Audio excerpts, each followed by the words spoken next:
kailan ba matatapos itong pagdudurusa ng Pilipinas at Pilipino sa kamay ng mga ating mga politiko, ng lokal na politiko na kumbaga hindi natin alam, sila pa ang may utang na loob pa kayo para mabigyan lang kayo ng tulong, mabigyan kayo ng guarantee letter para ipa-ospital ng inyong mga kamag-anak. Pero ang hindi nyo alam, sa likod nyo, ang lahat ng pera ng yan ay pera ng bayan, hindi kanilang pera. Kaya huwag kayong magkibi na huwag sila iboto sa 2028 election.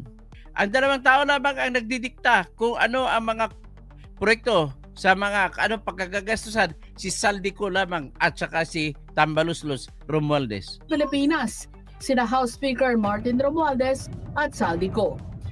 Ang budget ng Pilipinas ay hawak lang ng dalawang tao. Hawak lang siya ni Congressman Zaldico at ni Congressman Martin Romualdez. Pinaka numero 1 ito, numero 1 kawatan ito sa Quezon Province.